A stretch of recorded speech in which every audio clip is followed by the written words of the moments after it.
அதாவது உங்கள் குழந்தைகளோட விவரங்கள்லாம் வந்துட்டு இங்கே கொடுக்கணும். ஸோ அவங்களோட என்னென்ன விவரங்கள் இருக்குது, பெயர் கொடுக்கணும், அவங்களோட பிறந்த தேதியை வந்து நீங்கள் கொடுக்கணும். பர்த் சர்டிஃபிகேட் அட்டாச் பண்ணியிருக்கீங்களா அப்படிங்கிறதுல ஒரு டிக்கு.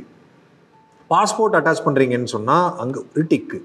பேன் இருக்குதுன்னு சொன்னால் அங்கே ஒரு டிக்கு. அதுக்கப்புறம் ஜெண்டர், பாலினம், அது வந்து மேல் ஃபீமேல் அது நீங்கள் போடணும். அப்புறம் மைனரோட பேங்க் அக்கௌண்ட் நம்பரு டீட்டெயிலு எல்லாம் போடணும். அப்புறம் டிஜிட்டல் பேன் கார்டு அப்படின்னு வந்து ஒன்று இருக்குது.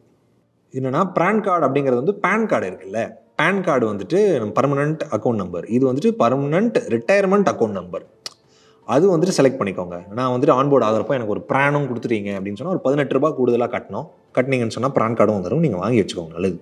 நம்ம குழந்தைங்களுடைய எதிர்காலத்துக்கு பணத்தை பாதுகாப்பாக ஒரு இடத்துல சேர்த்து வைக்கணும் அப்படின்னு ஆசைப்படக்கூடிய பெற்றோர்களுக்கு டக்குன்னு வரக்கூடிய ரெண்டு ஆப்ஷன். ஒன்று சுகன்யா சம்ருதி யோஜனா, ரெண்டாவது என்பிஎஸ் வாத்சல்யா.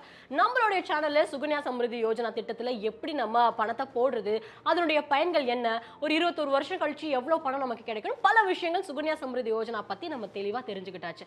ஸோ இப்போ இன்னைக்கு என்பிஎஸ் வாத்சல்யா திட்டத்தில் எப்படி நம்மளுடைய பணத்தை போடுறது, அதனுடைய பயன்கள் என்ன அப்படிங்கிற பல விஷயங்கள் தெரிஞ்சுக்க போறோம். எப்படி அப்ளை பண்ணணும் அப்படிங்கறத கூட நம்ம இந்த வீடியோல பார்த்து கத்துக்க போறோம். சோ வீடியோ எண்ட் வரைக்கும் பாருங்க. வெல்கம் டு பாஸ்வாலா. நான் உங்க யுவராணி. என்பிஎஸ் ஓட physical application form, registration form. இதுல வந்துட்டு முதல்ல என்ன கேட்கும் அப்படின்னு சொன்னா சப்ஸ்கிரைபர், மைனர் சப்ஸ்கிரைபர் டீடைல். அதாவது உங்க குழந்தைகளோட விவரங்கள்லாம் வந்துட்டு இங்க கொடுக்கணும். ஸோ அவங்களோட என்னென்ன விவரங்கள் இருக்குது, பெயர் கொடுக்கணும், அவங்களோட பிறந்த தேதியை வந்து நீங்கள் கொடுக்கணும். பர்த் சர்டிஃபிகேட் அட்டாச் பண்ணியிருக்கீங்களா அப்படிங்கிறதுல ஒரு டிக்கு. பாஸ்போர்ட் அட்டாச் பண்ணுறீங்கன்னு சொன்னால் அங்கே ஒரு டிக்கு. பேன் இருக்குதுன்னு சொன்னால் அங்கே ஒரு டிக்கு. அதுக்கப்புறம் ஜெண்டர், பாலினம், அது வந்து மேல் ஃபீமேல் அது நீங்கள் போடணும். அப்புறம் மைனரோட பேங்க் அக்கௌண்ட் நம்பரு டீட்டெயிலு எல்லாம் போடணும். சரியா? அதுக்கப்புறம் நான் ஏற்கனவே சொன்னேன் தெரியுமா, பென்ஷன் ஃபண்டை வந்து நம்ம செலக்ட் பண்ணோம் அப்படின்னு சொல்லிட்டு. ஸோ அந்த பென்ஷன் ஃபண்ட் ஸ்கீமோட பேர்லாம் இங்கே ஆல்ரெடி வந்து கொடுத்துருக்காங்க. நீங்கள் மனப்பாடம் பண்ணணும்லாம் அவசியம் இல்லை. எந்த ஸ்கீம் வந்து வேணும் அப்படிங்கிறத இங்கே நீங்கள் டிக் பண்ணிக்கலாம். அதுக்கப்புறம் பாருங்கள், ரைட்லேயே வந்துட்டு இந்த இன்வெஸ்ட்மெண்ட் சாய்ஸ் அப்படின்னு சொல்லிட்டு கொடுத்துருக்காங்க. நம்ம ஏற்கனவே கிளியராக வந்து எக்ஸ்பிளைன் பண்ணோம். ஸோ அந்த ஆக்டிவ் சாய்ஸா ஆட்டோ சாய்ஸா அப்படிங்கிறத நீங்கள் கொடுக்கலாம். ஆட்டோ சாய்ஸ் கொடுக்குறீங்க அப்படின்னு சொன்னாலும் வந்து அந்த ஆட்டோ சாய்ஸ் உள்ளேயே கன்சர்வேட்டிவா, மாடரேட்டா, அக்ரெசிவா அப்படிங்கிறது வந்து இங்கே குறிப்பிடலாம். ஓகேவா? அதுக்கப்புறமா வந்துட்டு பர்சனல் டீட்டெயில். இப்போ யார், இப்போ உங்களுக்கு கார்டியன், பேரண்ட்டாக இருந்தாலும் சரி, கார்டியனாக இருந்தாலும் சரி, நீங்கள் உங்களோட பேர், ரிலேஷன்ஷிப் வித் மைனரு, அப்பாவா அம்மாவா, கார்டியனா, லீகல் கார்டியனா, அப்புறம் உங்களோட பிறந்த தேதி, அந்த மாதிரி உங்களோட விவரங்கள் எல்லாமே, பேனு, உங்களோட லைக் வருஷ சம்பளம் எவ்வளோ, அப்புறம் நீங்கள் எந்த நேஷனை சேர்ந்தவங்க, எங்கே பிறந்தீங்க, உங்களோட ஃபோட்டோ, நீங்கள் பப்ளிக் செக்டரில் வேலை செய்கிறீங்களா, தனியார் நிறுவனத்தில் வேலை செய்கிறீங்களா, அந்த மாதிரியான விவரங்கள் இது எல்லாமே. அதுக்கப்புறம் என்னென்ன ஐடென்டிட்டி ப்ரூஃப் வந்து நீங்கள் கொடுக்குறீங்க, அந்த விவரங்கள் எல்லாமே வந்து கொடுத்துடணும். அப்புறம் உங்களோட முகவரி, அட்ரஸ்ஸு, உங்களோட நகரம், உங்களோட மாநிலம், உங்களோட நாடு, பின்கோடு, உங்களோட மொபைல் நம்பர், இமெயில் ஐடி, இது எல்லாமே வந்து கொடுத்துடணும். அதுக்கப்புறமா வந்துட்டு ஃபாரின் அக்கௌண்ட், சப்போஸ் நீங்கள் என்ஆர்ஐயாக இருந்தீங்க அப்படின்னு சொன்னால் இது நீங்கள் ஃபில் பண்ணி ஆகணும். ஓகேவா? அதுக்கப்புறம் டிக்ளரேஷன் ஆஃப் கார்டியன் இருக்குது. டிக்ளரேஷன்னா என்ன, என்னோட சுயநினைவோட, என்னோட விருப்பத்தோட அப்படிங்கிற மாதிரியான சில விவரங்கள்லாம் இருக்கும். அதெல்லாம் நீங்கள் கொடுத்துருங்க. அப்புறம் பிஓபி ரெஜிஸ்ட்ரேஷன் நம்பர், அதாவது நீங்கள் எங்கே வந்து அந்த பிஓபி நான் சொன்னேன் தெரியுமா, ஸோ எங்கே வந்து நீங்கள் அதை ஆப்ரேட் பண்ண போகிறீங்களோ அதுக்கு ஒரு ரெஜிஸ்ட்ரேஷன் நம்பர் இருக்கும். அது வந்து நீங்கள் கொடுக்கணும். இது நீங்கள் எப்படியா இருந்தாலும் வந்து ஏதாவது ஒரு பிஓபியில் தான் அந்த ஃபார்ம் வாங்க போகிறீங்க. ஸோ அவங்கள்ட்ட கேட்டிங்கன்னா அவங்களோட ரெஜிஸ்ட்ரேஷன் நம்பர் என்ன அப்படிங்கிறதையும் வந்து அவங்க கொடுத்துருவாங்க. அதுக்கப்புறமா வந்துட்டு சப்ஸ்கிரிப்ஷன், லைக் மைனர் சப்ஸ்கிரிப்ஷனுக்கு கொஞ்சம் இன்ஸ்ட்ரக்ஷன்லாம் வந்து இவங்க கொடுத்துருக்காங்க. அது நீங்கள் படித்து பார்த்துட்டு அப்புறமா அப்ளை பண்ணுங்கள். இது வந்து ஃபிசிக்கல் ஃபார்ம், அவ்வளோதான். இதில் வந்துட்டு பெருசாக சொல்கிறதுக்கு ஒன்றும் இல்லை. இவ்வளோ நேரம் என்பிஎஸ் வாத்சல்யா திட்டத்துக்கு எப்படி ஆஃப்லைனில் நம்ம அப்ளை பண்ணுறது அப்படிங்கிறத பற்றி தெரிஞ்சுக்கிட்டீங்க இல்லையா? ஸோ இனிமேல் இந்த வீடியோவில் ஆன்லைனில் எப்படி நம்ம அப்ளை பண்ணுறது அப்படிங்கிறத பார்க்க போகிறோம். இப்போ எல்லாருமே என்ன பண்ணுறீங்க, கையில் ஒரு லேப்டாப் வச்சுட்டு அங்கேயே வந்து ஃபில் பண்ணி ஃபார்மை அப்ளை பண்ணிடுறீங்க. அதனால ஆஃப்லைனை விட ஆன்லைனை தெரிஞ்சிருக்க வேண்டியது மிக முக்கியமான ஒரு விஷயமா நான் நினைக்கிறேன். ஸோ இந்த வீடியோ எண்டு வரைக்கும் பாருங்க. பட் இருந்தாலும் என்பிஎஸ் வாத்சல்யா பற்றி இன்னும் தெளிவாக நீங்கள் தெரிஞ்சுக்கணும், உங்கள் பிள்ளைகளோட எதிர்காலத்தை ரொம்ப பாதுகாப்பான முறையில் வச்சிருக்கணும்னு நினைச்சிங்க அப்படின்னா இதை பற்றி ரொம்ப இன்டெப்த்தாக நீங்கள் தெரிஞ்சிருந்தா மட்டும்தான் இதில் உங்களோட பணத்தை போட்டுட்டு நீங்கள் நிம்மதியாக இருக்க முடியும்.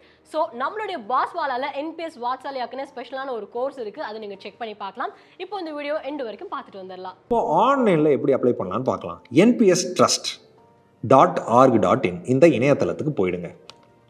போனீங்க அப்படின்னு சொன்னால் என்பிஎஸ் வாத்சல்யா கதா கோலேன்னு ஹிந்தியில் போட்டிருக்கு. பட் வந்து அக்கௌண்ட் கோலிங், அஃப்கோர்ஸ் அக்கௌண்ட் ஓப்பனிங், அந்த ஓப்பன் என்பிஎஸ் வாத்சல்யா அப்படிங்கிறது வந்துச்சு பாருங்கள். இது நீங்கள் செலக்ட் பண்ணிக்கோங்க. செலக்ட் பண்ணிங்கன்னா இந்த பேஜுக்குள்ளே போயிடும், ஹோமு, என்பிஎஸ்ஸு அப்படிங்கிறதுலாம். இப்போ என்பிஎஸ் வந்து நீங்கள் கொடுத்துக்கோங்க. செலக்ட் பண்ணிங்கன்னா வேறு ஒரு சைட் ஓப்பன் ஆகும். புரோட்டியன் இவங்க வந்துட்டு ஒரு சர்வீஸ் ப்ரொவைடர் தான், அந்த சைட் ஓப்பன் ஆகும். இங்கே வந்துட்டு உங்களோட டேட் ஆஃப் பர்த் வந்து கொடுக்கணும்.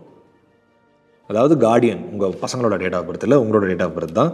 அதுக்கப்புறம் உங்களோட பர்மனண்ட் அக்கௌண்ட் நம்பர், அதாவது ஆதார் நம்பர், அப்புறம் மொபைல் நம்பர், இமெயில் ஐடி இதெல்லாம் வந்து கொடுத்தீங்க அப்படின்னு சொன்னால் ரெஜிஸ்ட்ரேஷன் தொடங்கிடலாம். Account number, mobile number, mail ID கொடுத்தாச்சு. பிகின் ரெஜிஸ்ட்ரேஷன் அப்படிங்கிறத வந்து நீங்கள் கிளிக் பண்ணிக்கோங்க. வெயிட் பண்ண சொல்லுது, ரெஃப்ரெஷ் பண்ணாதீங்க அப்படிங்கிறதையும் சொல்லுது. அதாவது நம்ம அக்கௌண்ட் வந்து ஓப்பன் ஆகிட்டு இருக்கு பேக்ரவுண்டில். பெங்களூருலேருந்து அப்ளை பண்ணுற மாதிரி ஆக்சுவலாக என்னோடய ஃப்ரெண்டோட அக்கௌண்ட்டு, அங்கே ஃப்ரெண்டோட அக்கௌண்ட் வச்சு பண்ணியிருக்கோம். அங்கே ஓகேவா அப்படின்னு கேட்குது, நீங்கள் ஓகேன்னு கொடுத்துக்கோங்க. அஃப்கோர்ஸ் உங்களுக்கு நீங்கள் எங்கேருந்து பண்ணுறீங்களோ அது கேட்கும், அது நீங்கள் ஓகே கொடுத்துக்கோங்க. இப்போது ஒரு ஓடிபி வந்து வந்துடும். மொபைல் நம்பருக்கு ஒரு ஓடிபி வரும், அந்த ஓடிபியை வந்து கொடுங்க. இமெயிலுக்கும் வந்துட்டு ஓடிபி வரும், அந்த ஓடிபியை வந்து இங்கே குறிப்பிடணும். குறிப்பிட்டதுக்கப்புறமா ஓப்பன் ஆகிடும். அக்கௌண்ட் வந்து ஜென்ரேட் ஆகிடுச்சு. Account ID, congratulations, account ID வந்துட்டு ஓப்பன் ஆகிடுச்சு. சரியா? இப்போ கண்டினியூ அப்படிங்கிறது வந்து செலக்ட் பண்ணிக்கோங்க. செலக்ட் பண்ணிங்கன்னா நம்ம ஃபிசிக்கல் ஃபார்மில் எக்ஸ்பிளைன் பண்ணோம்ல, அதே விவரங்கள் தான் வந்துட்டு இப்போது நம்ம லைக் ஒரு பிஓபி அந்த சைட்டில் ஒரு போஸ்ட் ஆஃபீஸில் போய் பண்ணாமல் இங்கேருந்தே பண்ண போகிறோம். அவ்வளோதான். மைனரோட டீட்டெயில் எல்லாமே வந்து கொடுக்கணும். அதே விவரங்கள் தான். டேட் ஆஃப் பர்த், நேஷ்னாலிட்டி எல்லாமே கொடுத்துடணும். டேட் ஆஃப் பர்த் ப்ரூஃப் வந்து நம்ம அங்கே போகாததுனால அட்டாச் பண்ணாமல் ஜெராக்ஸ் காப்பிலாம் இல்லாமல் இங்கே சூஸ் பண்ணணும். ஓகேவா? ஸோ டேட் ஆஃப் பர்த், அதாவது பர்த் சர்டிஃபிகேட் ரெடியாக வச்சுக்கோங்க. அப்புறம் டிஜிட்டல் பேன் கார்டு அப்படின்னு வந்து ஒன்று இருக்குது. என்னென்னா பேன் கார்டு அப்படிங்கிறது வந்து பேன் கார்டு இருக்குல்ல, பேன் கார்டு வந்துட்டு பர்மனண்ட் அக்கௌண்ட் நம்பர், இது வந்துட்டு பர்மனண்ட் ரிட்டையர்மெண்ட் அக்கௌண்ட் நம்பர். அது வந்துட்டு செலக்ட் பண்ணிக்கோங்க. நான் வந்துட்டு ஆன்போர்டு ஆகிறப்போ எனக்கு ஒரு ப்ரானும் கொடுத்துட்டீங்க அப்படின்னு சொன்னால் ஒரு 18 ரூபா கூடுதலாக கட்டினீங்கன்னு சொன்னால் ப்ரான் கார்டும் வந்துடும். நீங்கள் வாங்கி வச்சுக்கோங்க, நல்லது. ஸோ கார்டியனோட டீட்டெயில் வந்து சிட்டிசன் ஆஃப் இந்தியாவா, என்ஆர்ஐயா, இல்லைனா ஓவர்சீஸ் சிட்டிசன் ஆஃப் இந்தியாவா அப்படின்னு கேட்கும், அது கொடுத்துக்கோங்க. மைனர் கூட என்ன ரிலேஷன்ஷிப்னு கேட்கும், அது வந்து கொடுங்க. இந்த வீடியோவில் என்பிஎஸ் வாத்சாலியால பிள்ளைகளுக்கான அந்த சேமிப்பு திட்டத்தை எப்படி ஆரம்பிக்கிறது, அதன் மூலமாக அவங்க எப்படி பயனடைய போகிறாங்க, எப்படி இந்த திட்டத்துக்கு அப்ளை பண்ணலாம் அப்படிங்கிற ஒரு பேசிக்கான விஷயங்களை நீங்கள் கற்றுக்கிட்டீங்க. பட் இந்த என்பிஎஸ் வாத்சாலியா பற்றி ஆரம்பத்துலேருந்து முடிவு வரைக்கும் முழுசாக தெரிஞ்சுக்கிட்டா நமக்கு கொஞ்சம் நிம்மதியாக இருக்கும் இல்லையா? அதை பற்றி தெரிஞ்சுக்கணும்னா முன்னாடியே சொன்ன மாதிரி பாஸ்வாலால இதை பற்றின ஒரு கோர்ஸ் இருக்குது. அப்படி இல்லைனா இந்த வீடியோட டிஸ்கிரிப்ஷனில் என்பிஎஸ் வாத்சாலியா பற்றின ஒரு கோர்ஸ் லிங்க் கொடுக்குறேன், அதையும் போய் செக் பண்ணி பாருங்கள். Thank you. பாஸ்வாலா, be the pass. பாஸ்வாலா, be the pass.